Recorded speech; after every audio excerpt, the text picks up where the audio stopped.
And let's see. Oh, yes, we got George Murphy here on the line now, NDP MHA for St. John's East. How you doing, sir? Greetings and salutations, sir. And to you, I was, surprised and keenly interested in your tweet earlier today about the fracking that went on in this province in 2004. 2004. 9 years ago. 9 years ago. Didn't even know it existed 9 years ago. And I guess neither did I at the time. And I know now it has. I know now it's been going on for a long, long time. But it only came to my consciousness maybe I'd say within the last 2 years. Yeah. But that's interesting that it went on here in 2004. The question is, how did that happen, and why is it even a question now, I suppose, if it's already happened here? Hasn't it already kind of gone past the regulatory discussion? Well, that's a difficult question, I guess, in some cases to answer. We've been looking for things like environmental impact statements and all that would be associated for that. There's nothing on the government website. We've gone through the CNLOPB to see if they might have something on it, in case it might have been registered there. We were still coming up empty-handed. The research staff is still, of course, looking for that. We've gone also to Natural Resources and the Department of the Environment to see if they might have a copy of the environmental impact statement, and so far they haven't gotten back. Does somebody have it and maybe it wasn't posted online or something? That's also a possibility. So we're still looking for that. We don't know if there was one registered or not at that particular time. So it's kind of a concern with us. What is also a concern, particularly with me and particularly with the groups over on the West Coast, of course, is the unknown quantity of chemicals that may have been used in this particular process and not recovered. Indeed, of course, that holds a lot of, forebodings for the future, too, at the same time, knowing what we do know now about slick water fracking. And that's the whole part about this. We don't know much about slick water fracking, and what we do know is that pretty much all the chemicals that are used in slick water fracking are secret and considered to be proprietary information. And anytime somebody has gone to look for it, the most that they can find is a voluntary disclosure, if you will, on the part of oil companies who are only too readily going to go ahead and disclose what is friendly to the environment, but still through groups like, for example, Frack Focus, which is an industry-started website. You still don't find out a lot about these proprietary chemicals, we'll call them. So, there's a direct concern as regards to what's been happening in this province already. We do know that there was fracking in the Flat Bay region in 2004. There's a big question mark as regards to if it happened in other regions where, again, we've gone to the Natural Resources Ministry and the Department of the Environment to see if we can't get more answers as regards to what is actually happening over there on the West Coast now as it is. My big worry, and I think everybody's worry in the province right now, is that we're going to rush into this headlong, irregardless of what happens to water, irregardless of what happens to environment. And I know that there are some fishing concerns already in the bay over there, and that might be a direct concern as regards to what chemicals might have leached up, for example, through the earth and into the seabed, possibly. We don't know. And, we do know that this ship is on its way up from Houston with all this equipment on it, and they're going to be here in a month's time.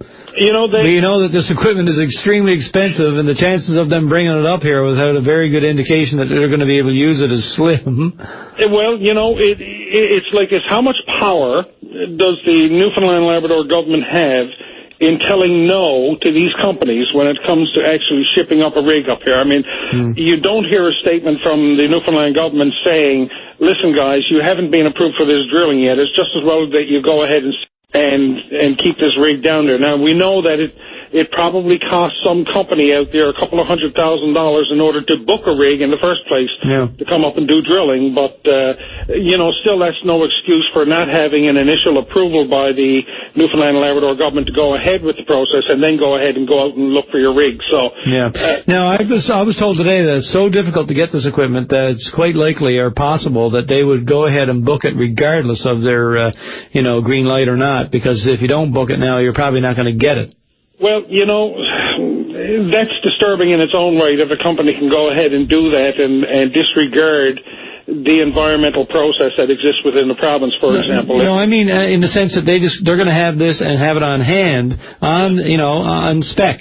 Essentially, so that, thinking that if they do get the go-ahead, then if they don't get the equipment now, then even with the go-ahead, they're not going to be able to do it because they won't be able to get the equipment. Yeah, and that might be a case where, they've got a lot of investors in there, and there might be a lot of money that's tied up in these oil companies' accounts, and God only knows, we know that oil companies have got deep pockets here. But the simple fact is that if they want to go ahead and book it, well, then fine, go ahead and book it. But, I mean, we don't know, if there's any sense to you bringing up this rig down here if you're not going to have environmental approval to go ahead with the process in the first place, So we need a whole lot of things done here. We've got a petition started. It's around the province now. I've got the first signed sheet that hopefully I'll be able to stand up in the House of Assembly tomorrow and give 3 minutes to the 12 or 15 signatures that are on it. It's going to be the first of many, I hope. And I hope that people are angry enough about this process of fracking that, we're not going to be standing by willy-nilly and watching our environment be destroyed for the sake of topping off the Newfoundland and Labrador government's treasury at a time when it is probably in the most desperate need of cash. And that's the fear here, that the environmental process can certainly be skipped over at a point where you're putting all of everything to risk. And your previous caller just mentioned tourism, and one report I've seen and one call that I've had so far on it, a big worry about the tourism industry. For the Gross Morin area, it brought in approximately $170 million worth of tourism revenue over the last fiscal year out of the $1 billion I think that was brought into the province. So is tourism just as important as the oil industry? Very much so, and probably even more so because, it's infinitely renewable. Oh, yeah, exactly. Non-polluting. Renewable, and it's non-polluting, and if there's any kind of industry out there that is particularly open to a money-making opportunity, it would be the tourism industry, adventure tourism. So, we need to make sure that we're going to preserve that. We need to make sure that we're going to protect that, too, at the same time. It's over there in the region, lobster fishery, you name it, the ground fisheries that are over there, fishermen should be deeply concerned about this.